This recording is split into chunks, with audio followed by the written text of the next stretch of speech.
Chapitre 5 En exil. Jonathan le goéland s'en alla passer, bien au-delà des falaises lointaines, solitaire, le reste de ses jours.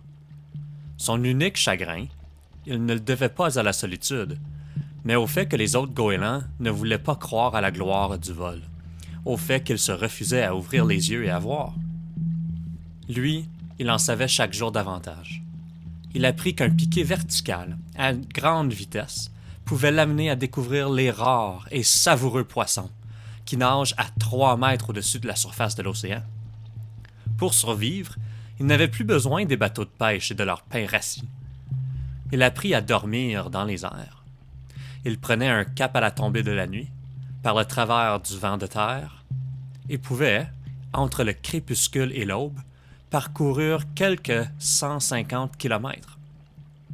Sans se départir d'une complète maîtrise de soi, il traversait, en grimpant à tire-d'aile, les épais brouillards marins, les survolait en des cieux baignés d'une éblouissante clarté, alors que tous les autres goélands restaient cloués au sol dans la brume et la pluie.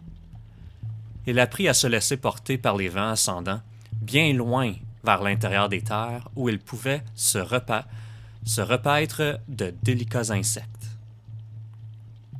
Ce qu'il avait autrefois souhaité pour la communauté, il le conquérait maintenant pour lui seul.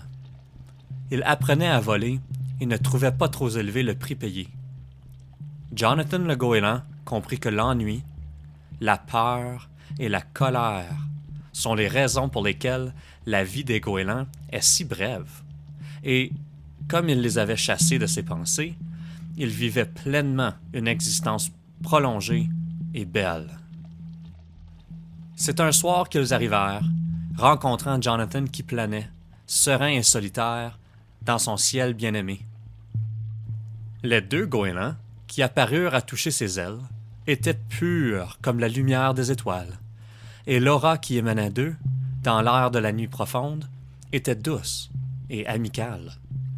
Mais plus merveilleuse que tout au monde était la grâce avec laquelle ils volaient, leur émige ramant avec précision et régularité à 3 centimètres des siennes. Sans mot dire, Jonathan voulut les éprouver, et cette épreuve, aucun goéland ne l'avait jamais passée. Il cambra ses ailes, ralentissant jusqu'à la limite de la perte de vitesse. Les 2 oiseaux radieux ralentirent avec lui, en souplesse, ailes encastrées dans les siennes. Il n'ignorait donc rien du vol lent. Il replia alors ses ailes et partit en piqué à 200 km à l'heure. Ils piquèrent avec lui en formation impeccable. Finalement, il convertit la vitesse de sa chute libre en une chandelle qui lui permit d'enrouler un long tonneau lent vertical.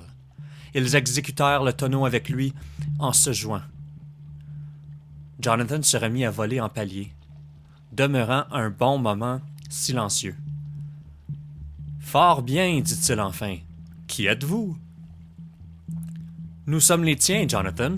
Nous sommes tes frères, répondit-il avec assurance et calme. Nous sommes venus te chercher pour te mener plus haut encore, pour te guider vers ta patrie. De patrie, j'en ai point.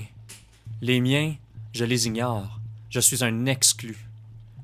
Tenez, vous voyez bien, nous volons à la crête des grandes ondes de la montagne.